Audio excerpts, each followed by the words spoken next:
돌아가는 분들이 많아요. 내가 적어도 그 정도는 내가 이 사회, 이 세상에 하느님 나라를 위해서 시간을 내놓겠다고. 여기 계신 분들 아마 능력 있는 분들도 많을 거예요. 또 이 방송을 보는 분들도 능력 있는 분들이 많을 거예요. 그냥 한국에서 맨날 텔레비 보고 욕이나 하지 말고 이 기가 막힌 데 가갖고 멋지게 한번 살아보라는 거예요. 예, 저렇게 너무너무 내가 놀란 거예요. 여러분들 아프리카 하면은 비도 없으시고 땅도 그냥 막 메마르고 사람들은 말라 비틀어 죽고 막 이런 걸로 알고 있잖아요. 그런데 가보니까 너무너무 아름다운 거예요. 신비의 땅이야. 그래서 우리가 아프리카를 잘못 생각하고 있는 거예요. 아프리카는요, 가난하고 고통스러운 대륙이 아니에요. 희망의 대륙이고 신비의 대륙이에요. 또 우리 인간은 어디서 나온 거야? 아프리카에서 나온 거, 탄자니아에서 나온 거, 탄자니아에서. 근데 그냥 우리는 아프리카를 착취의 대상으로, 불쌍한 대상으로, 도와줘야 되는 대상으로 생각하는 거예요. 인격 대 인격이 만나는 게 아니죠. 어쨌든 제가 잠비아에 갔다 와서 그들이 너무너무 아름답고 그들이 너무너무 순수한 거야. 그래서 내가 강의 때 얘기를 했죠. 아프리카는 너무너무 행복한 나라고, 하지만 가난하다.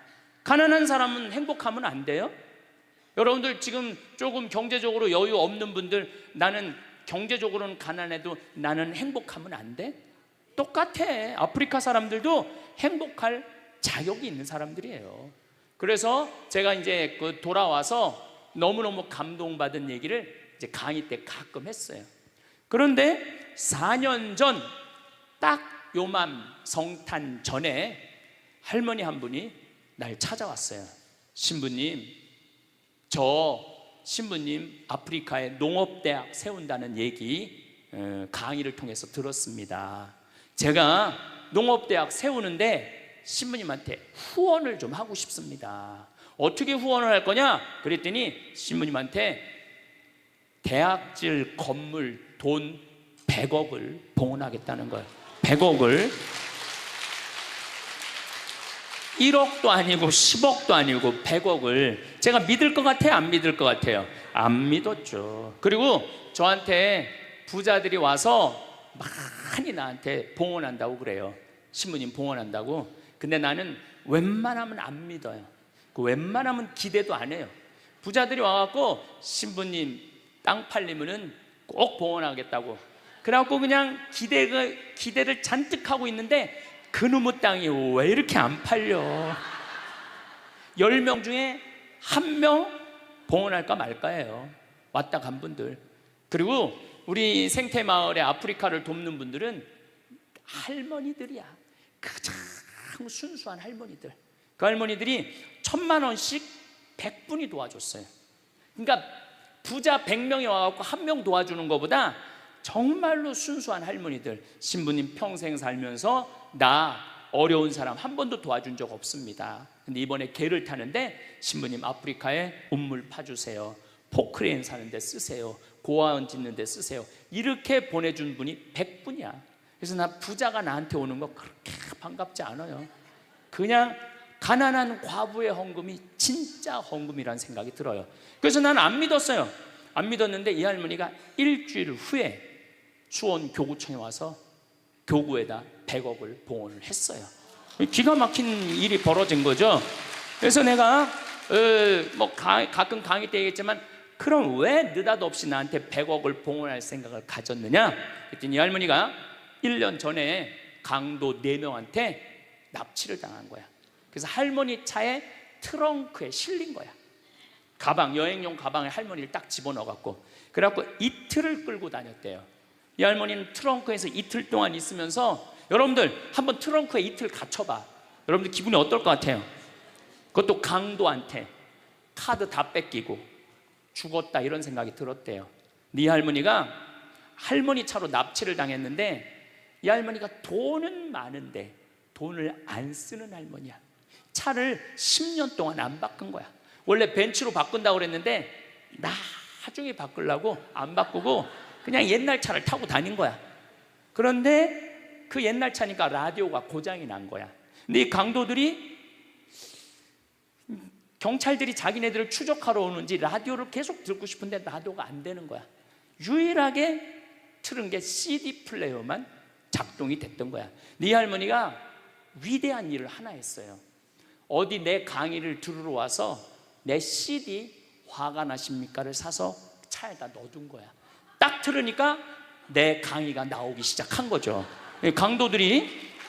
근데 일단 내 강의를 한번 들으면은 못 꺼요. 듣게 돼 있어요. 이틀 동안 여관에도 못 들어가고 차 안에서만 계속 있었대요. 이 강도들이 이틀 동안 계속 반복해서 듣더래요. 그 화가 나십니까 2개짜리 CD인데 그러면서 계속 웃더래요. 그런데 마지막에 강도들끼리 우리 얼굴을 봤으니까 죽이자, 죽이지 말자 서로 싸우더래요. 근데 마지막 트렁크에서 죽이자, 죽이지 말자 그 소리 들으면 여러분들 기분이 어떨 것 같아? 트렁크에서. 근데 그 두목되는 그 친구가 할머니를 풀어주면서 그러더래요. 할머니 이 CD를 듣다 보니까 할머니 죽일 생각이 없어졌다. 단 신고만 하지 말아라. 그리고 이 CD를 들어보니까 할머니 성당 다니느냐? 성당 다닌다고. 나도 어렸을 때 할머니 손잡고 성당 다녔던 기억이 난다. 그래서 도저히 자기 친할머니 생각을 하다 보니까 할머니를 착한 강도지. 내가 보기에는 착한 강도예요. 그러니까 신고만 하지 말아라. 그러니까 이 할머니가 1년 동안 바깥 출입을 못했대요. 너무 무서워서. 너무너무 무서워서. 근데 이제 할아버지가 계속 할머니한테 그런 거야. 당신은 신부님 때문에 산 거라고. 그 많은 재산 써보지도 못하고 당신 죽을 뻔했는데 신부님 때문에 산 거라고. 할머니가 1년 동안 생각을 해보고 아 내가 저 신부님 때문에 살았으니까 저 신부님 하고 싶은 일을 도와줘야 되겠다. 그래갖고 100억을 갖고 온 거예요. 80살 먹은 할머니가 할머니가 나는 사실은 농업대학을 나중에 하려고 그랬어요. 근데 갑자기 돈이 100억이 생겼으니까 어떻게 해? 그래서 2월달 그 다음에 2월달에 80살 된 할머니 손을 잡고 잠비아를 갔어요. 잠비아를 가갖고 이 무프리라라는 시에 속해 있어요. 우리가 그래갖고 그 시장을 만나러 갔어요. 시장을 만나러 가서 내가 이 할머니가 돈을 10 밀리언, 우리는 100억도 크지만은 잠비아 사람들한테 10 밀리언은요 1억 달러가 넘는 돈이라고 생각이 들어요. 어마어마하게 큰 돈이에요. 그래서 여기다 농업대학을 짓고 싶으니 땅을 좀 줘라. 얼마가 필요하냐? 그러길래 내가 전날 수녀원에서 그냥 하늘에다 대고 기도했어요. 하느님, 내일 내가 시장을 만나러 가는데 얼마를 달라고 그럴까요? 그랬더니 하느님이 두 말도 안 하고 3,000헥타르 딱 그러시더라고요. 하늘에서 3,000헥타르 딱 두 말도 안 하고. 그래서 내가 시장한테 I need 3,000 헥타르 딱 그랬죠. 근데 시장이 눈이 이만해지더라고요. 그렇게 큰 땅이 필요하냐는 거예요. 아니 나 하느님이 3,000헥타르 그랬으니까 필요하다. 그랬더니 자기네 시 전체가 줄 수 있는 땅이 1,400헥타르가 안 된대요. 3,000헥타르 없대. 그럼 어떻게 해야 되느냐? 3,000헥타르를 받으려면 대통령을 만나야 된다는 거예요. 그럼 3,000헥타르면 얼마나 넓은 땅이냐면 1,000만 평이야. 1,000만 평. 여의도가 82만 평이야. 여의도가. 분당이 250만 평으로 시작해갖고 한 400만 평 됐다고 그래. 분당보다 2배 더 큰 땅이야. 나도 그렇게 큰 땅인지 몰랐죠. 하늘에서 3,000헥타르에서 3,000헥타르. 3,000헥타르는 뭐 한 3,000평 되는 줄 알았지. 1,000만 평이야. 1,000만 평. 없대는 거예요. 그래서 그 땅을 받으려면 어떻게 해야 되느냐? 대통령을 만나야 돼. 대통령. 알았다. 내 대통령을 만나겠다. 그래서 7월 25일 날 내가 대통령을 만났어요. 그래서 대통령이 1시간을 내주시더라고. 1시간을. 라고 설명을 다 했죠. 잠비아는 너무 아름다운 땅이고, 잠비아는 내전이 없어요. 내전이. 서로 종족끼리 싸우지 않아요. 70개 부족이 있는데 부족끼리 결혼을 해요. 싸울 수가 없어. 부족끼리 결혼을 하니까. 저렇게 싸우면은 내 딸이 저쪽에 가 있고 내 아들이 이쪽에 와 있는데, 그래서 굉장히 평화로운 나라예요. 피스풀하다고 내가 얘기했어요. 피스풀하고 헬풀풀하다고 그랬어. 굉장히 어려운 사람을 잘 도와줘. 서로. 얼마나 좋은 나라야. 그리고 잠비아는 나하고 특별한 인연이 있는 게 65년에 독립을 했어요. 내가 65년에 태어났거든. 얼마나 인연이 많아요. 그래갖고 내가 이 땅에다가 땅을 주면은 농업대학을 세우겠다. 대통령께서 잘 들으시더라고요. 들으시더니 이 땅은 너무 큰 땅이다. 사실은 도시 하나를 주는 거니까 이거는 장관회의를 거쳐야 된다. 그러니까 좀 기다리면은 연락을 주겠다. 그리고 난 다음 날 미국에서 강의가 있어갖고 유럽으로 비행기 갈아타러 갔는데 수녀님이 전화가 왔어. 신부님 기적이 일어났다고. 무슨 기적이 일어났냐? 대통령이 국토부 장관한테 다음 날 아침에 전화를 해갖고 신부님한테 땅 드리라고. 그래갖고 그걸 이제 진행이 되기 시작한 거죠. 그리고 무엇보다도 내가 대통령 만나러 갈 때 목민심서하고 흠음심서 영어로 된 거를 대통령한테 선물로 드렸어요. 그리고 대통령한테 그랬어요. 이거 대통령 읽지 마시고 비서한테 읽으시라고. 이거 한국에서 기가 막힌 정치 철학자가 쓴 책인데 내용이 너무 좋다고. 그리고 대통령 부인한테는 요한 프란치스코 교황님한테 드린 묵주를 서울대 그 교수님이 만드는 거 이 예쁜 걸 묵주를 드렸어. 그리고 참 너무 좋은 거는 대통령이 날 만나기 전에는 천주교 신자가 아니었는데 나를 만나고 난 다음에 가톨릭으로 세례를 받았어요. 그럼 너무너무 좋은 거죠. 아니 나 때문에 세례 받은 건 아니고 어쨌든 가톨릭으로 세례를 받았어요. 그래서 너무너무 좋더라고요. 그래서 그렇게 이제 일이 진행되기 시작을 한 거죠. 그래서 땅을 1000만 평 이 카사리아 지역에 받은 거예요.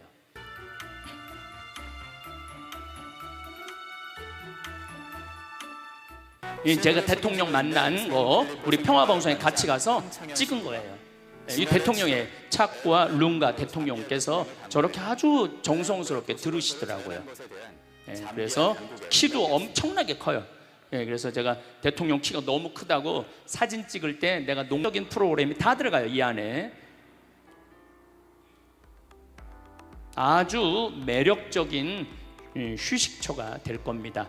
이 대수층이라고 지하에 물이 참 많아요. 지하에 물이 많은지는 조금 이따 왜 많은지 여러분들한테 보여드릴 거예요. 그래서 전 세계에서 1000만 평 정도 프로젝트를 갖고 있는 건 아마 이게 처음일 거예요. 아마 전 세계에서 1000마을은 이미 시작을 했습니다. 여의도만한 요게 여의도만한 거. 여기에 뭐 KBS 있고 국회의사당 있고 다 그렇듯이 여의도만한 거예요. 자, 이제 여기에 벌써 시작하는 건 신학교, 수녀원, 그 다음에 공장, 성당입니다. 그런데 저를 좀 보시면은 저는 여기다가 농업학교를 지으려고 마음을 먹었어요. 그래서 저는 서울대학에 제가 무슨 최고 환경 지도자 과정에 강사로 10년째 강의를 나가고 있어요 지금. 그래서 서울 농업생명과학대학 교수님들하고 친하죠. 그래서 제가 강의 갈 때마다 말씀을 드렸어요. 나는 잠비아에 농업대학을 세우고 싶은데 서울대학에서 교수진을 좀 키워줬으면 좋겠다. 그래서 학장님하고 부학장님이 3분 계신데 만나 뵈서 좀 서울대학에서 1년에 4명씩 10년 동안 석박사를 만들어줬으면 좋겠다. 그랬더니 서울대학에서 좋다고 그래갖고 벌써 잠비아에서 진짜 똑똑한 학생들 뭐 한 3개 국어 4개 국어 하는 학생들 지금 데려다 벌써 서울대학에서 공부하고 있어요. 그래갖고 우선적으로 서울대학에서 10년 동안 교수를 만들어서 농업대학을 농업대학엔 임업, 목축, 원예 다 들어가는 거예요. 그걸 하려고 이제 마음을 먹었는데 은돌락 교구 주교님이 날 찾아왔어요. 잠비아는 우리나라보다 7배 큰 나라지만은 인구는 1,500만 명이에요. 그 중에 가톨릭 신자가 500만 명이에요. 근데 주교님이 날 찾아와갖고 우리나라 한국교회가 가톨릭 신자가 몇 명이에요? 500만 명이잖아요. 근데 신학교가 몇 개 있어요? 6개 있잖아요. 근데 거긴 신학교가 하나도 없다는 거예요. 제대로 된 기숙사 하나가 없다는 거예요. 그래서 일반 대학에서 1, 2학년 철학과하고 3, 4학년은 무슨 수도에서 하고 5, 6, 7학년만 기숙사에서 하는데 이게 신학교 교육은 그렇게 하면 안 되거든요. 그래서 주교님이 저를 찾아오셔서 알릭 만달 주교님이 저를 찾아오셔서 신부님, 농업대학도 중요하지만 복음의 씨앗 이것 뿌리는 게 더 중요합니다. 신학교를 좀 줘달라고 저한테 부탁을 하더라고요. 근데 생각을 해보니까 내가 천주교 신부인데 농업대학보다 뭐가 더 중요해? 신학교가 더 중요하더라고요. 그럼 알겠다고 내가 신학교 줘주겠다고. 신학교 짓는데 제 생각에는 한 40억 정도 들어갈 것 같아요. 근데 뭐 할머니 돈으로 다 질 수는 없어요. 왜냐하면 거긴 도시를 형성해야 되니까. 그래서 내가 미국 공동체에 강의를 가서 내가 LA 쪽 교우들한테 이렇게 말했어요. 미국에 와서 돈 벌었다고 벤츠 타고 렉서스 타고 BMW 타고 어깨에 힘주지 말고, 미국 교회에 와서 돈 벌었으니까, 미국에 왔으니까 이제 그 돈 가지고 아프리카에 신학교 짓는데 여러분들 좀 후원 좀 하라고. 그랬더니 미국 교우들이 완전히 하늘에서 계시받은 것 같이 너무너무 좋아하더라고요. 그래갖고 지금 처음에는 13분으로 시작했는데 이번 여름에 갔는데 100명이 넘었어. 1월 달에 가면 아마 1000명도 넘을 것 같아요. 1월 달에 가면은. 그래서 나는 미국 교회에 많은 돈 바라지 않아요. 그저 미국 교회가 한 10억, 그다음 우리 생태마을에서 10억, 그 다음에 이제 할머니 돈 20억 이렇게 해갖고 한 40억 정도면은 굉장히 좋은 신학교를, 40억이면 한국의 400억하고 똑같아요. 근데 내가 이런 강의를 했는데 얼마 전에 너무 감동적인 전화를 하나 받았어요. 전라도에서 가밀라라는 자매인데 51인데 암으로 하느님 품으로 갔어요. 근데 그 남편이 전화를 한 거예요. 신부님, 우리 아내가 세상을 떠나면서 2가지를 유언을 했다는 거예요. 뭘 2가지를 유언을 했느냐? 그랬더니 하나는 자기 이름으로 된 보험이 하나 죽으면 나오는데 그거를 한 달에 20만 원씩 20년 동안 잠비아에 신학교 후원하라고 그렇게 해놓고 간 거예요. 또 하나는 자기 남편하고 자녀들한테 꼭 황신부님하고 이스라엘 성주순례를 가라고, 그리고 세상을 떠났다는 거예요. 나는 아까도 죽음에 대한 얘기를 했지만은 여러분들, 죽을 때 멋있게 죽어야 돼. 안 죽으려고 용 쓰다가 그냥 죽음도 맞이하지 못하고 그냥 죽는 사람들이 너무 많아요. 그래서 여러분들은 미리 준비를 다 해야 돼. 그리고 지난번에도 너무 말씀드렸지만은 할머니 한 분이 돈 2천만 원 보내면서 나는 죽지만은 이 돈으로 살 수 있는 사람 수술해달라고. 얼마나 멋있어요. 그래서 여러분들도 그런 마음으로 좀 마지막 이렇게 마음 정리를 잘 하시면 좋을 것 같아요. 그래서 이제 신학교 짓는 게 우선이잖아요. 그래서 여기 이제 신학교 짓고 또 수녀원, 이 프란치스코 정교 봉사의 수녀님들이 잠비아 수녀님이 벌써 30명이나 있어요. 앞으로는 우리나라가 지금 400명, 500명 수도에 있듯이 여기 수도에도 그럴 것 같아요. 그래서 여기 수녀원 지금 공사 이것도 시작했고, 그리고 이제는 피정집을 여기다 져요. 한 200명 머무를 수 있는 피정집. 이제 저는 피정은 앞으로 한국에서 안 하려고요. 피정은 어디서 하려고 마음 먹느냐면 잠비아에서 하려고 마음 먹고 있어요. 보통 피정 기간 한 달 피정. 여러분들 한 달 피정 괜찮지 않아요? 네. 한 달 피정 비행기 값 한 150만 원에서 한 180만 원, 그리고 뭐 한 달 머무르는데 한 200만 원, 그리고 귀양 아프리카에 왔으니까 이 빅토리아 폭포 거기 들러가고 마지막에 잠베지 강에서 석양 바라보면서 탁 저녁 먹고 그러면요 기가 막혀. 그런데 보통 여러분들 유럽 성지순례 가면은 400, 500 들어가요. 그렇죠? 그런 마음으로 한 달. 그리고 5월, 6월, 7월, 8월, 9월은 잠비아가 건기야. 우리는 너무너무 더운 여름이지만은 건기에는 최저 기온 5도, 최고 기온 27도. 기가 막혀요. 그리고 그늘에만 들어가면은 얼마나 시원한지 몰라. 그래서 낮에는 좀 벽돌 공장에 가서 벽돌도 좀 찍고, 기와 공장에 가서 기와도 좀 찍고, 일도 좀 하고, 오후에는 내강의 하나 듣고, 밤에는 떼제 찬양기도 하고, 그리고 해주는 밥 한 달 동안 먹으면서 인생 한번 정리하는 것도 내가 보기에는 좋을 것 같아요.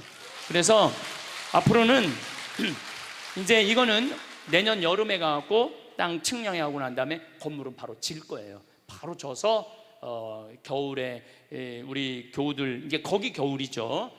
피정들 많이 오세요. 그 뭐 돈 모아갖고 한 번쯤, 아니 앞으로 100년을 사는데 출장 한국에서만 뭐하러 100년을 사? 그러면 뭐하러 살아? 100년 한국에서만 출장 살 거면은 좀 잠비아도 좀 가보고 알래스카도 좀 가보고, 이제 연금 나오면 연금 다 모아갖고 그렇게 하세요. 얼마 전에 하와이에서 할머니들이 평창에 피정을 왔어요. 아니 평창에서 하와이 놀러 가는 건 이해가 돼도 하와이에서 평창으로 오는 건 이해가 안 되잖아요. 25분의 할머니들이 오셨어요. 근데 여러분들, 그 할머니들이 왜 오시느냐면 하와이는 노인 기초연금이 다른 데보다 많아요. 90만 원에서 100만 원 정도 되고 노인 아파트에 하는 거 30만 원까지 나와요. 근데 문제는 미국은 할머니 통장에 3만 달러가 넘었으면은, 안 쓰고 있다가 3만 달러가 넘었으면은 이 할머니가 돈이 필요 없나 보다, 그래갖고 다음에 연금을 깎아요. 그러니까 여기 있는 할머니들은 어떻게 해야 되냐면 돈을 써야 돼. 돈을 써야 돼.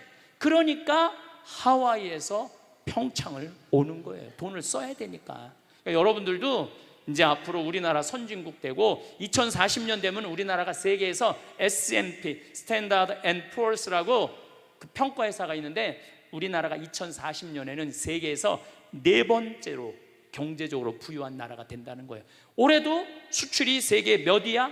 6위야. 6위. 우리 맨날 텔레비에서 어두운 것만 보는데 우리나라 잘 나가는 나라예요. 그리고 이 반도체 수출이요, 기가 막히게 아주 운이 튼 나라 중에 하나예요. 운이 튼 나라 중에 하나. 그렇게 불행하게 생각 안 해도 맨날 방송에는 뭐 다 굶어 죽는 것 같은데 여러분도 굶어 죽어요? 좀 긍정적으로 생각을 하시면 좋을 거야. 대통령만 잘 나오면 돼. 대통령만 어려운 할머니들 도와주는 대통령들, 중고등학교 대학교 애들 장학금 주는 대통령, 그리고 이거는 세계적인 추세예요. 세계적인 추세. 어쨌거나 여기다 이제 신학교 짓고 수녀원 짓고 이건 작업을 시작을 했어요. 이번에 길도 다 내놨어요. 여기 축복의 길도 있고 마을들 이렇게 다 건물을 줘서 좀 행복한 공동체를 만들어 줄 거예요. 여기는 밀라노 대성전보다 땅이 넓어요. 광장이 땅 크니까 뭐. 근데 여기는 이제 벽돌 공장, 제재소, 뭐 필레트 공장, 뭐 별걸 다 여기다 이제 집어넣을 거죠. 할 일이 끝도 없어요. 축복의 길이라고 랜드마크예요. 여기는 설계가 이미 다 나왔죠. 주민들도 아주 행복한 공간에서 살 수 있는 준비를 저희들이 하고 있어요.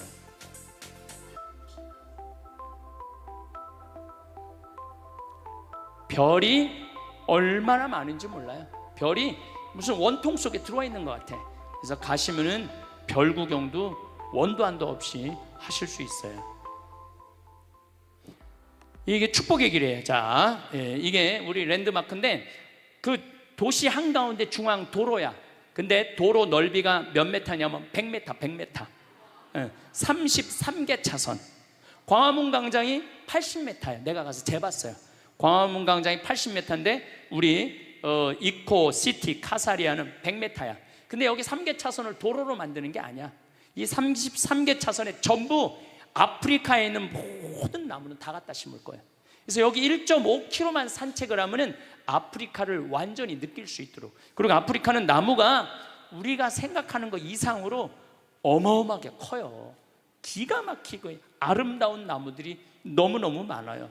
그래서 여러분들 이제 피정 가면은 전부 다 분갈이하고 저 포토에다가 나무 씨 넣고 이 일 끝도 없어.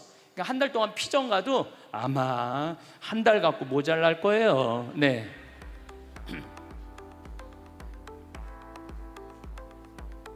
나무들이 10년만 자라면은 이 둘레가 10m도 더 넓어요. 10년만 자라면. 소나무도 1년에 2m, 3m씩 쭉쭉 자라요. 소나무들도. 예. 이제 이 밀라노 광장보다도 높은. 그래서 이 도시에는 여기 이제 조금 이따 제가 설명을 드릴게요. 잠깐만 좀 잡아보세요. 재작년인가 한 후원자가 나타났어요. 신부님, 내가 우리나라 경찰복 이렇게 국가에 납품하는 사람입니다. 근데 작년에 경찰복이 다 바뀌었잖아요. 바뀌었는데 자기네들이 납품하려고 해놓은 경찰복 4,000벌이 그냥 있는 거야.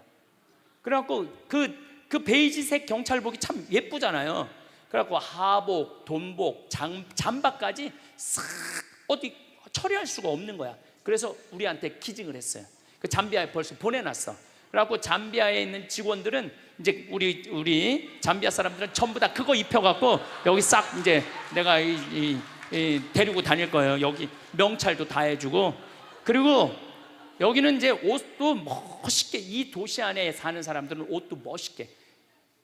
그래서 우리 이 카사리아 이코시티에 들어와 있는 직원들도 옷도 정복으로 다 입혀놓고 여자 직원들도 기가 막히게 해서, 야, 아프리카는 더럽고 지저분하고 헐벗은 데가 아니라 너무 매력적이고 너무 신비하고 너무 깨끗한 대륙이고 행복의 대륙이라는 걸 저는 꼭 보여주고 싶어요.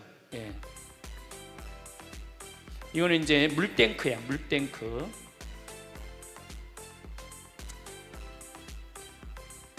참 신나는 일이죠. 흥분되는 얘기. 이게 자카란다라는 꽃나무인데 보라색인데 피면은 기가 막혀요. 예. 요 잠깐 좀 이 석양도 참 아름답고, 예. 가봐야 돼. 여기서 백날 설명해봐야 소용이 없어요. 자, 잠깐 잡아보세요. 자, 어떻게 저런 설계가 나왔느냐. 한 2년 전인가 3년 전에 안동교구 신부님이 전화가 왔어요. 우리 조카가 서울시립대학 도시공학과 건축학과 교수인데 황 신부님을 꼭 만나고 싶다고. 그래서 교수님을 만났는데 김정빈 비아라는 교수인데, 이 교수님이 무슨 책임자냐면 노들섬 개발 총 책임자야. 노들섬 서울 아시죠? 이제 서울시에서 이제 개발을 이제 시작할 거예요. 그 대단한 기업에서 10개 회사가 프로젝트에 참가를 했는데 이 교수하고 그 대학원생들이 낸 프로젝트가 선택이 된 거야. 근데 이거를 좀 하고 싶은데 이게 막 용기도 없고 자신감이 없는데, 내가 환경에 관련된 신부니까 저 신부님한테 가서 좀 자문을 구하면은 내가 용기를 얻겠다. 그리고 날 찾아온 거예요. 그래서 쭉 노들섬에 가보니까, 여러분들 노들섬이 앞으로 개발되면은요 서울의 꽃이야. 서울의 몽마르트가 될 거야. 거기가 서울에 기가 막히더라고. 거기 섬에 딱 들어가 보면은 63 빌딩부터 서울의 모든, 심지어서 저 롯데 타워까지 한눈에 다 보여. 정말 좋더라고요. 근데 이제 그 교수님이 날 이렇게 찾아왔는데, 내가 그 교수 이렇게 들어보니까 두바이 신도시를 설계를 했더라고요. 두바이 신도시를. 그래갖고 그 교수가 나를 찾은 게 아니라 하느님이 그 교수를 나한테 보내준 거야. 그래서 이 노들섬이 중요한 게 아니다. 지금 잠비아에, 내가 카사리아에 노들섬은 4만 평이라는데 내가 1,000만 평 개발을 하고 있다. 나를 좀 도와줘라. 그랬더니 이 교수님이 신부님, 정말로 하느님께서 저를 신부님한테 보낸 것 같다고. 그래서 이 모든 거는 서울시립대학 도시공학과 김정빈 교수가 책임을 지고 진행을 하는 거예요. 그런데 그 밑에 김용계 건축가라고 있는데, 이분은 한국 분이 아니에요. 캐나다 분이야. 근데 이분이 얼마나 유명한 분이냐 하면은 요한 바오로 2세 교황께서 캐나다에 방문을 했을 때 제대 설계를 담당하신 분이야. 캐나다가 거의 가톨릭 국가거든요. 그러니까 얼마나 쟁쟁한 건축가가 많겠어. 근데 이 김용계 건축가, 이 선생님이 한 게 선정이 된 거야. 이 세계적인 건축가죠.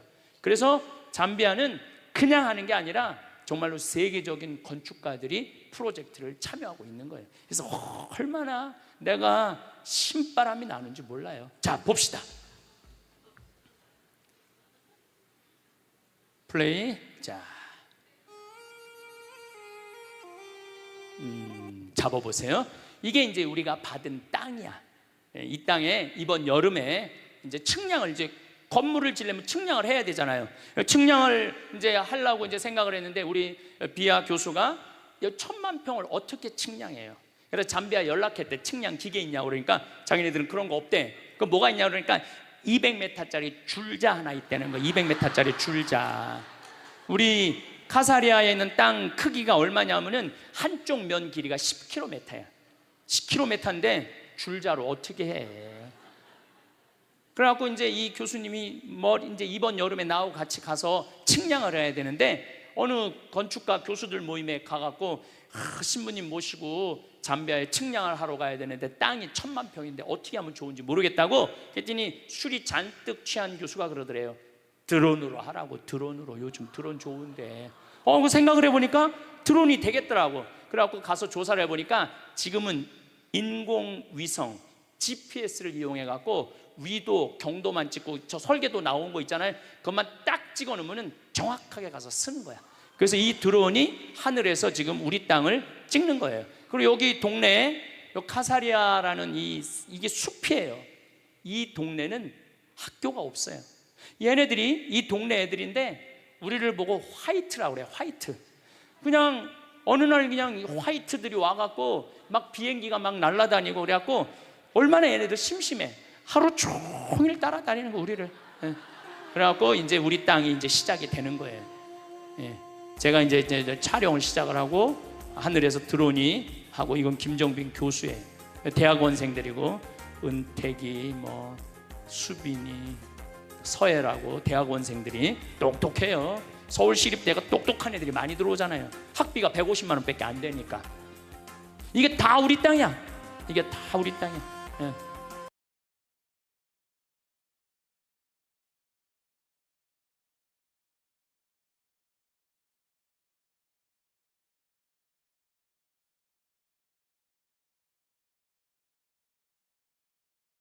땅이야. 다 우리 땅.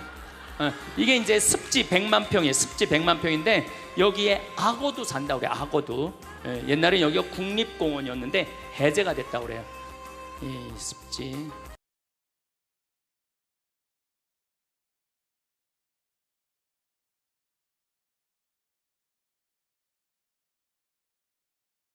나무들이 참 많죠. 나무들이 참 많아요. 이게 우리 대상지 경계 땅이에요. 이게 건기대거든요. 잠깐 잡아보세요. 이게 건기인데 제가 8월 달에 갔으면 건기야. 4월, 5월, 6월, 7월, 8월, 9월, 10월까지 비 한 방울이 안 와요. 비 한 방울이. 그런데도 이 강이 한 10m 정도 넓이가 되는데 한 1.5m 되도록 물이 얼마나 유량이 많은지 몰라요. 이 정도 강물이면 1000만 평에 주민들 먹을 물 다 되고 그 다음에 농사물도 다 돼요. 그러니까 우리가 아프리카 하면은 메마르고 뭐 거칠고 물 없다고 그러는데 그 우리가 잘못 알고 있는 거예요. 보세요. 또 아주 잘 나와 있어요. 나무들이 얼마나 큰지 몰라요. 나무들이 저렇게 커요. 자, 여기 강물이야. 강물 이렇게 많이 흘러요. 강물이. 맑죠. 당연히 맑죠. 이렇게 많은 물이 흘러요. 잡아보세요. 그래서 저는 제가 환경공학을 이제 해고 수질을 내가 공부를 했어요. 물이라는 거는 활용만 잘하면은 예술이야. 예술. 그래서 이 물을 저 한 10km까지 끌어올려서 온 도시에 수로를 다 해놓을 생각이에요. 수로를 다 해놓으면은 얼마든지 여기는 산모작이 가능해요. 그래서 뭐 야자, 뭐 모링가, 커피, 여기가 해발 1500m거든요. 뭐 커피 뭐 할 거 없이 기가 막히게 농사를 지을 수가 있어요. 그래서 여기 계신 분들 혹시 재수 없이 100살까지 사는 분들은 한국에서 살지 말고 잠비아에 가갖고 유럽이나 미국 사람들은 은퇴하고 2년 내지 3년 동안 잠비아나 아프리카에서 봉사 활동하고 돌아가는 분들이 많아요. 내가 적어도 그 정도는 내가 이 사회, 이 세상에 하느님 나라를 위해서 시간을 내놓겠다고. 여기 계신 분들 아마 능력 있는 분들도 많을 거예요. 또 이 방송을 보는 분들도 능력 있는 분들이 많을 거예요. 그냥 한국에서 맨날 텔레비 보고 욕이나 하지 말고 이 기가 막힌 데 가갖고 멋지게 한번 살아보라는 거예요. 예, 저렇게 물이 많아요.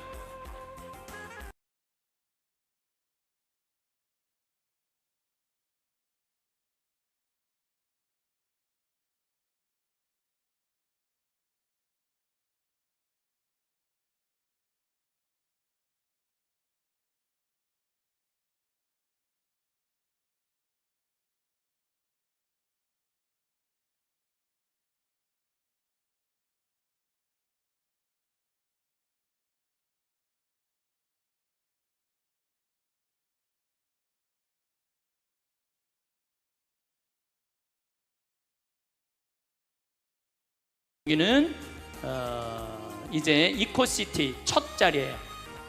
그래서 여기에 이제 제가 쓰고 있는 거예요. 제가 이코시티 드론이 찍어갖고 이코시티라고 쓰고 있죠.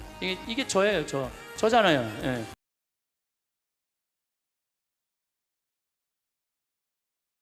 요거는 자, 내가 너무너무 이 잠비아에 갖고 안타까운 게 뭐냐면은 이 기가 막힌 숲이 있는데 전부 그거를 잘라갖고 숯을 만드는 거. 숯. 그 숯으로 요리도 하고 추우니까 불도 떼는 거야. 너무너무 안타깝잖아요. 이 아프리카 잠비아의 이 나무만 잘 보존해도 관광 상품으로 해도 먹고 살만한데 이걸 다 불로 태우는 거야. 숯으로 만들어서. 우리나라 1960년대 석탄, 연탄 없었을 때 어떻게 했어요? 다 산에 가서 나무. 그래서 산이 뭐가 됐어? 민둥 벌거숭이 산이 됐잖아요. 그래서 요즘 욕들을 많이 하는데 박정희 대통령의 최고의 업적 중에 하나는 산림 녹화예요. 산림 녹화. 그래서 현신규 박사라고 서울대, 내가 이분을 너무너무 좋아해요. 탄생 140주년이에요. 벌써 돌아가셨죠. 우리 나라가 건강하려면, 나라가 부유하려면 뭐가 있어야 된다? 나무가 있어야 된다. 근데 이분들은 이 나무를 이렇게 잘라갖고 숲을 다 없애는 거야. 그래서 제가 잠비아에 가갖고 할 첫 사업은 숲을 보존하는 거야. 나무 태우지 않는 거. 그래서 지금 필렛이라고 조그만 나무들은 얼마든지 화력으로 만들 수 있거든요. 그래서 그 기계도 사서 내가 갖고 가갖고 잠비아에 전부 다 해갖고 나무 못 자르게 하려고 지금 생각을 하고 있어요. 할 일이 무궁무진해. 그래서 이 나무 이렇게 숯으로 만드는 게 너무너무 안타깝죠. 이게 축복의 길이야. 내가 그 100m 만든다는, 기가 막혀요. 정말 우리가 오해하고 있는 게 너무너무 많죠. 그래서 제가 여러분들한테 또 방송을 통해서 아프리카에 대한 오해를 좀 없애고 싶어. 신비의 땅이고 아름다운 땅이고 행복의 땅이라는 거예요.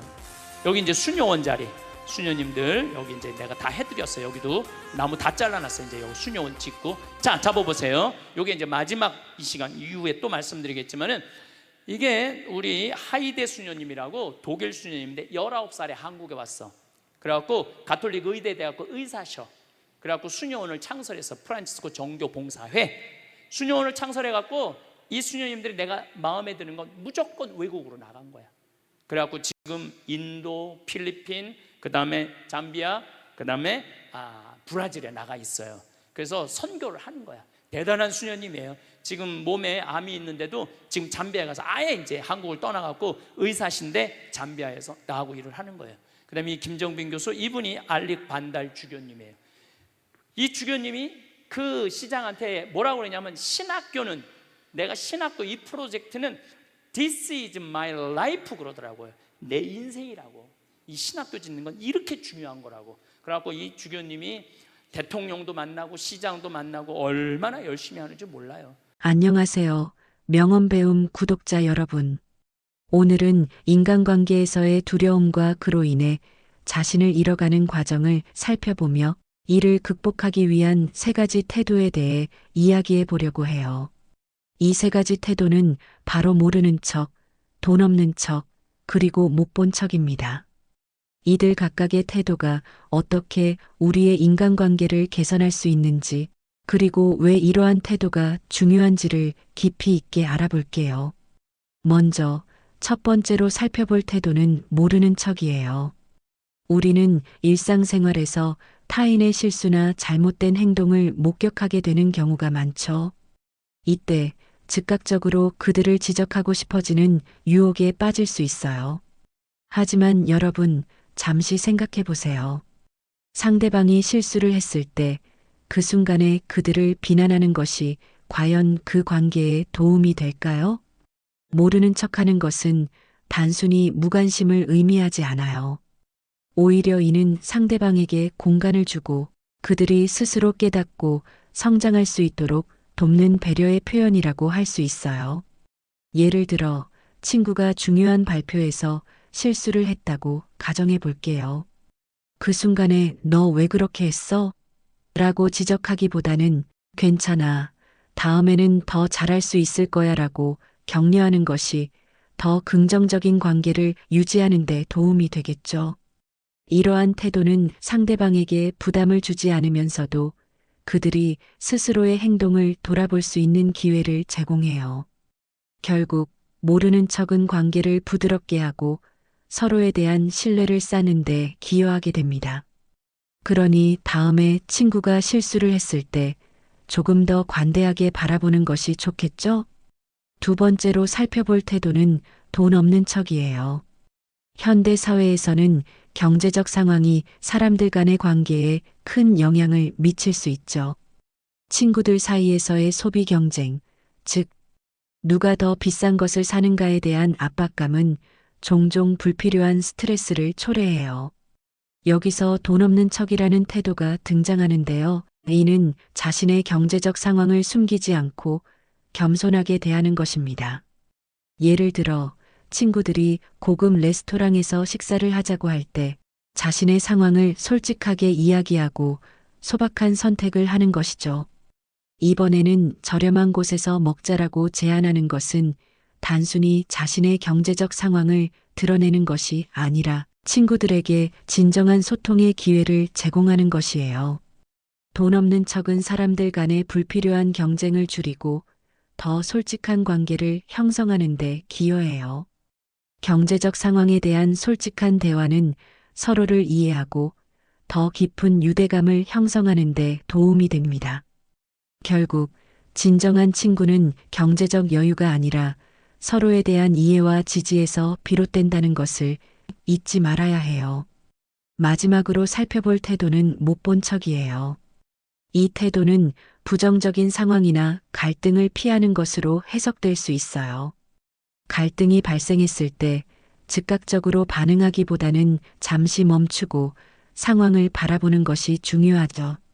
예를 들어 친구 간의 작은 다툼이 발생했을 때 즉각적으로 감정적으로 반응하기보다는 이 상황을 좀 더 지켜보자라고 생각하는 것이에요. 못 본 척하는 것은 갈등을 피하고 관계를 부드럽게 유지하는 데 도움이 됩니다. 때로는 시간이 지나면서 상황이 자연스럽게 해결되기도 하니까요. 이러한 태도는 불필요한 마찰을 줄이고 서로의 감정을 존중하는 데 기여해요. 갈등이 발생했을 때 감정적으로 반응하기보다는 한 발 물러서서 상황을 바라보는 것이 더 성숙한 관계를 형성하는 데 도움이 됩니다. 그러니 다음에 갈등이 생겼을 때 조금 더 여유를 가지고 상황을 바라보는 것이 좋겠죠? 이렇게 모르는 척, 돈 없는 척, 못 본 척이라는 세 가지 태도는 단순한 거짓말이나 무관심이 아니에요. 오히려 이는 타인을 존중하고 자신을 보호하며 관계를 개선하는 실용적인 지혜로 작용합니다. 이러한 태도를 통해 우리는 더 진정한 관계를 형성하고 서로의 마음을 열 수 있는 환경을 만들어갈 수 있어요. 명언배움 구독자 여러분, 인간관계는 복잡하지만 이러한 태도를 통해 조금 더 나은 관계를 만들어갈 수 있습니다. 오늘의 이야기가 여러분의 인간관계에 긍정적인 영향을 미치기를 바라요. 감사합니다. 너무너무 내가 놀란 거예요. 여러분들 아프리카 하면은 비도 없으시고 땅도 그냥 막 메마르고 사람들은 말라 비틀어 죽고 막 이런 걸로 알고 있잖아요. 근데 가보니까 너무너무 아름다운 거예요. 신비의 땅이야. 그래서 우리가 아프리카를 잘못 생각하고 있는 거예요. 아프리카는요, 가난하고 고통스러운 대륙이 아니에요. 희망의 대륙이고 신비의 대륙이에요. 또 우리 인간은 어디서 나온 거야? 아프리카에서 나온 거, 탄자니아에서 나온 거, 탄자니아에서. 근데 그냥 우리는 아프리카를 착취의 대상으로, 불쌍한 대상으로, 도와줘야 되는 대상으로 생각하는 거예요. 인격 대 인격이 만나는 게 아니죠. 어쨌든 제가 잠비아에 갔다 와서 그들이 너무너무 아름답고 그들이 너무너무 순수한 거야. 그래서 내가 강의 때 얘기를 했죠. 아프리카는 너무너무 행복한 나라고, 하지만 가난하다. 가난한 사람은 행복하면 안 돼요? 여러분들 지금 조금 경제적으로 여유 없는 분들, 나는 경제적으로는 가난해도 나는 행복하면 안 돼? 똑같아. 아프리카 사람들도 행복할 자격이 있는 사람들이에요. 그래서 제가 이제 돌아와서 너무너무 감동받은 얘기를 이제 강의 때 가끔 했어요. 그런데 4년 전 딱 요맘 성탄 전에 할머니 한 분이 날 찾아왔어요. 신부님, 저 신부님 아프리카에 농업대학 세운다는 얘기 강의를 통해서 들었습니다. 제가 농업대학 세우는데 신부님한테 후원을 좀 하고 싶습니다. 어떻게 후원을 할 거냐? 그랬더니 신부님한테 대학질 건물 돈 100억을 봉헌하겠다는 거예요. 100억을. 1억도 아니고 10억도 아니고 100억을. 제가 믿을 것 같아요? 안 믿을 것 같아요? 안 믿었죠. 그리고 저한테 부자들이 와서 많이 나한테 봉헌한다고 그래요. 신부님 봉헌한다고. 근데 나는 웬만하면 안 믿어요. 웬만하면 기대도 안 해요. 부자들이 와갖고 신부님 땅 팔리면은 꼭 봉헌하겠다고. 그래갖고 그냥 기대를 잔뜩 하고 있는데 그놈의 땅이 왜 이렇게 안 팔려? 10명 중에 1명 봉헌할까 말까예요. 왔다 간 분들. 그리고 우리 생태마을의 아프리카를 돕는 분들은 할머니들이야. 가장 순수한 할머니들. 그 할머니들이 1,000만 원씩 100분이 도와줬어요. 그러니까 부자 100명이 와갖고 1명 도와주는 것보다 정말로 순수한 할머니들. 신부님 평생 살면서 나 어려운 사람 한 번도 도와준 적 없습니다. 근데 이번에 개를 타는데 신부님 아프리카에 우물 파주세요. 포크레인 사는데 쓰세요. 고아원 짓는데 쓰세요. 이렇게 보내준 분이 100분이야. 그래서 나 부자가 나한테 오는 거 그렇게 반갑지 않아요. 그냥 가난한 과부의 헌금이 진짜 헌금이라는 생각이 들어요. 그래서 나는 안 믿었어요. 안 믿었는데 이 할머니가 일주일 후에 수원 교구청에 와서 교구에다 100억을 봉헌을 했어요. 기가 막힌 일이 벌어진 거죠. 그래서 내가 가끔 강의 때 얘기했지만, 그럼 왜 느닷없이 나한테 100억을 봉헌할 생각을 가졌느냐? 그랬더니 이 할머니가 1년 전에 강도 4명한테 납치를 당한 거야. 그래서 할머니 차에 트렁크에 실린 거야. 가방, 여행용 가방에 할머니를 딱 집어넣어갖고, 그래갖고 이틀을 끌고 다녔대요. 이 할머니는 트렁크에서 이틀 동안 있으면서, 여러분들 한번 트렁크에 이틀 갇혀봐. 여러분들 기분이 어떨 것 같아요? 그것도 강도한테 카드 다 뺏기고 죽었다 이런 생각이 들었대요. 이 할머니가 할머니 차로 납치를 당했는데, 이 할머니가 돈은 많은데 돈을 안 쓰는 할머니야. 차를 10년 동안 안 바꾼 거야. 원래 벤츠로 바꾼다고 그랬는데 나중에 바꾸려고 안 바꾸고 그냥 옛날 차를 타고 다닌 거야. 그런데 그 옛날 차니까 라디오가 고장이 난 거야. 근데 이 강도들이, 경찰들이 자기네들을 추적하러 오는지 라디오를 계속 듣고 싶은데 라디오가 안 되는 거야. 유일하게 틀은 게 CD 플레이어만 작동이 됐던 거야. 네 할머니가 위대한 일을 하나 했어요. 어디 내 강의를 들으러 와서 내 CD 화가 나십니까를 사서 차에다 넣어둔 거야. 딱 들으니까 내 강의가 나오기 시작한 거죠. 강도들이. 근데 일단 내 강의를 한번 들으면은 못 꺼요. 듣게 돼 있어요.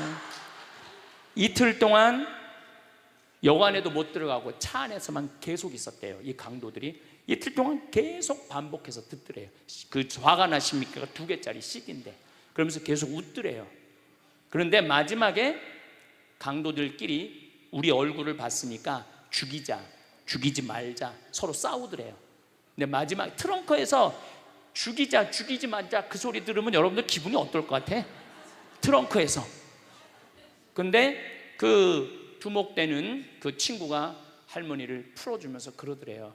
할머니, 이 CD를 듣다 보니까 할머니 죽일 생각이 없어졌다. 단 신고만 하지 말아라.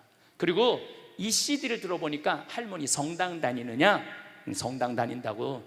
나도 어렸을 때 할머니 손잡고 성당 다녔던 기억이 난다. 그래서 도저히 자기 친할머니 생각을 하다 보니까 할머니를 착한 강도지, 내가 보기에는 착한 강도예요. 그러니까 신고만 하지 말아라. 그러니까 이 할머니가 1년 동안 바깥 출입을 못했대요. 너무 무서워서, 너무너무 무서워서.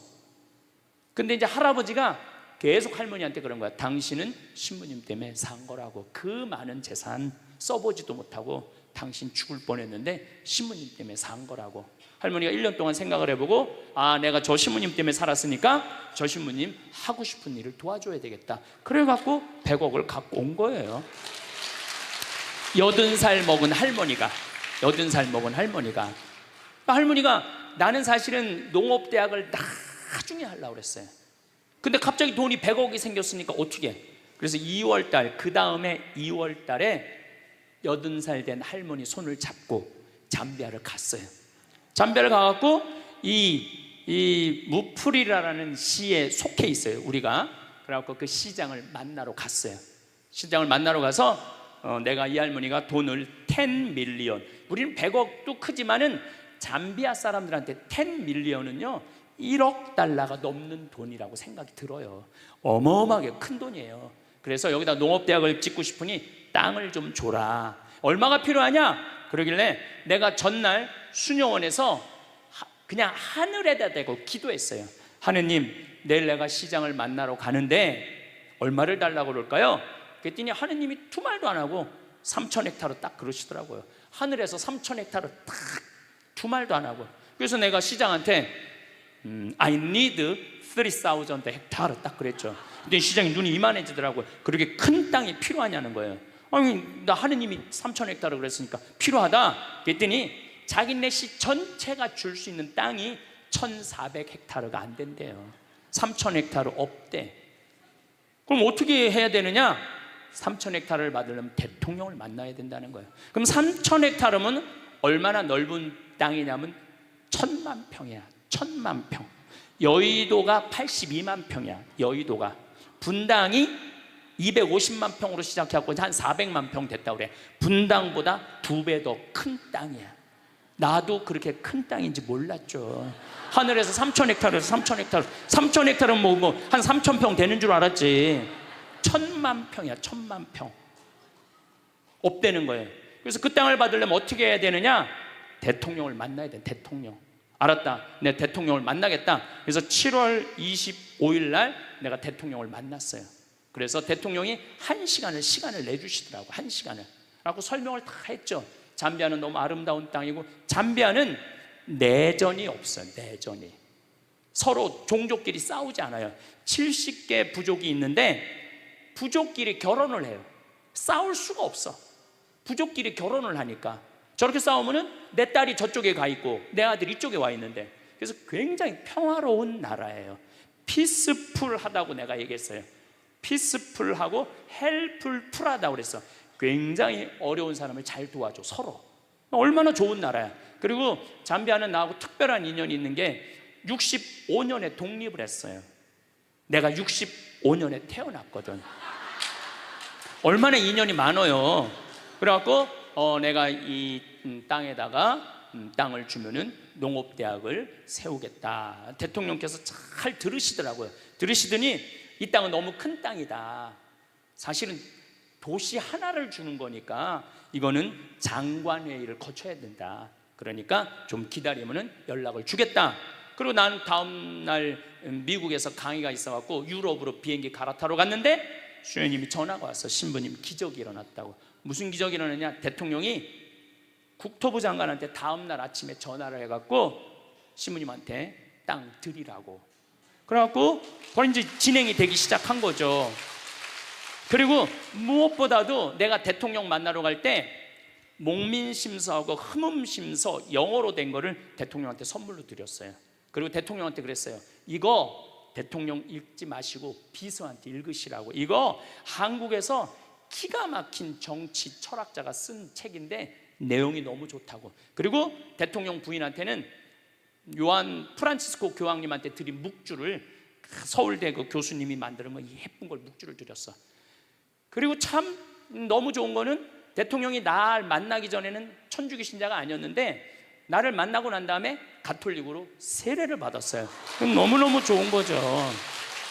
아니 나 때문에 세례 받은 건 아니고 어쨌든 가톨릭으로 세례를 받았어요. 그래서 너무너무 좋더라고요. 그래서 그렇게 이제 일이 진행되기 시작을 한 거죠.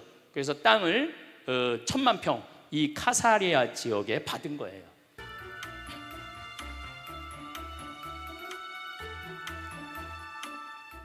제가 대통령 만난 거 우리 평화방송에 같이 가서 찍은 거예요. 이 대통령의 차쿠아 룽가 대통령께서 저렇게 아주 정성스럽게 들으시더라고요. 그래서 키도 엄청나게 커요. 그래서 제가 대통령 키가 너무 크다고 사진 찍을 때 내가 농다요. 이 안에 아주 매력적인 휴식처가 될 겁니다. 이 대수층이라고 지하에 물이 참 많아요. 지하에 물이 많은지는 조금 있다 왜 많은지 여러분들한테 보여드릴 거예요. 그래서 전 세계에서 1,000만 평 정도 프로젝트를 갖고 있는 건 아마 이게 처음일 거예요. 아마 전 세계에서 1,000마을은 이미 시작을 했습니다. 여의도만한 요게 여의도만한 거, 여의도만한 거. 여기에 뭐 KBS 있고 국회의사당 있고 다 그렇듯이 여의도만한 거예요. 자, 이제 여기에 벌써 시작하는 건 신학교, 수녀원, 그 다음에 공장, 성당입니다. 그런데 저를 좀 보시면은 저는 여기다가 농업학교를 지으려고 마음을 먹었어요. 그래서 저는 서울대학에 제가 무슨 최고 환경 지도자 과정에 강사로 10년째 강의를 나가고 있어요 지금. 그래서 서울 농업생명과학대학 교수님들하고 친하죠. 그래서 제가 강의 갈 때마다 말씀을 드렸어요. 나는 잠비아에 농업대학을 세우고 싶은데 서울대학에서 교수진을 좀 키워줬으면 좋겠다. 그래서 학장님하고 부학장님이 3분 계신데 만나 뵈서 좀 서울대학에서 1년에 4명씩 10년 동안 석박사를 만들어줬으면 좋겠다. 그랬더니 서울대학에서 좋다고. 그래갖고 벌써 잠비아에서 진짜 똑똑한 학생들 뭐 한 3개 국어 4개 국어 하는 학생들 지금 데려다 벌써 서울대학에서 공부하고 있어요. 그래갖고 우선적으로 서울대학에서 10년 동안 교수를 만들어서 농업대학엔 임업, 목축, 원예 다 들어가는 거예요. 그걸 하려고 이제 마음을 먹었는데 은돌락 교구 주교님이 날 찾아왔어요. 잠비아는 우리나라보다 7배 큰 나라지만은 인구는 1,500만 명이에요. 그 중에 가톨릭 신자가 500만 명이에요. 근데 주교님이 날 찾아와서 우리나라 한국교회가 가톨릭 신자가 몇 명이에요? 500만 명이잖아요. 근데 신학교가 몇 개 있어요? 6개 있잖아요. 근데 거긴 신학교가 하나도 없다는 거예요. 제대로 된 기숙사 하나가 없다는 거예요. 그래서 일반 대학에서 1, 2학년 철학과하고 3, 4학년은 무슨 수도에서 하고 5, 6, 7학년만 기숙사에서 하는데 이게 신학교 교육은 그렇게 하면 안 되거든요. 그래서 주교님이 저를 찾아오셔서 알릭 반달 주교님이 저를 찾아오셔서 신부님 농업대학도 중요하지만 복음의 씨앗 이것 뿌리는 게 더 중요합니다. 신학교를 좀 줘달라고 저한테 부탁을 하더라고요. 근데 생각을 해보니까 내가 천주교 신부인데 농업대학보다 뭐가 더 중요해? 신학교가 더 중요하더라고요. 그럼 알겠다고 내가 신학교 줘주겠다고 신학교 짓는데 제 생각에는 한 40억 정도 들어갈 것 같아요. 근데 뭐 할머니 돈으로 다 질 수는 없어요. 왜냐하면 거긴 도시를 형성해야 되니까. 그래서 내가 미국 공동체 강의를 가서 내가 LA 쪽 교우들한테 이렇게 말했어요. 미국에 와서 돈 벌었다고 벤츠 타고 렉서스 타고 BMW 타고 어깨에 힘주지 말고, 미국 교회에 와서 돈 벌었으니까, 미국에 왔으니까 이제 그 돈 가지고 아프리카에 신학교 짓는데 여러분들 좀 후원 좀 하라고. 그랬더니 미국 교우들이 완전히 하늘에서 계시받은 것 같이 너무너무 좋아하더라고요. 그래갖고 지금 처음에는 13분으로 시작했는데 이번 여름에 갔는데 100명이 넘었어. 1월 달에 가면 아마 1000명도 넘을 것 같아요. 1월 달에 가면은. 그래서 나는 미국 교회에 많은 돈 바라지 않아요. 그저 미국 교회가 한 10억, 그다음 우리 생태마을에서 10억, 그 다음에 이제 할머니 돈 20억 이렇게 해갖고 한 40억 정도면은 굉장히 좋은 신학교를, 40억이면 한국의 400억하고 똑같아요. 근데 내가 이런 강의를 했는데 얼마 전에 너무 감동적인 전화를 하나 받았어요. 전라도에서 가밀라라는 자매인데 51인데 암으로 하느님 품으로 갔어요. 근데 그 남편이 전화를 한 거예요. 신부님, 우리 아내가 세상을 떠나면서 2가지를 유언을 했다는 거예요. 뭘 2가지를 유언을 했느냐? 그랬더니 하나는 자기 이름으로 된 보험이 하나 죽으면 나오는데 그거를 한 달에 20만 원씩 20년 동안 잠비아에 신학교 후원하라고 그렇게 해놓고 간 거예요. 또 하나는 자기 남편하고 자녀들한테 꼭 황신부님하고 이스라엘 성주순례를 가라고, 그리고 세상을 떠났다는 거예요. 나는 아까도 죽음에 대한 얘기를 했지만은 여러분들, 죽을 때 멋있게 죽어야 돼. 안 죽으려고 용 쓰다가 그냥 죽음도 맞이하지 못하고 그냥 죽는 사람들이 너무 많아요. 그래서 여러분들은 미리 준비를 다 해야 돼. 그리고 지난번에도 너무 말씀드렸지만은 할머니 한 분이 돈 2천만 원 보내면서 나는 죽지만은 이 돈으로 살 수 있는 사람 수술해달라고. 얼마나 멋있어요. 그래서 여러분들도 그런 마음으로 좀 마지막 이렇게 마음 정리를 잘 하시면 좋을 것 같아요.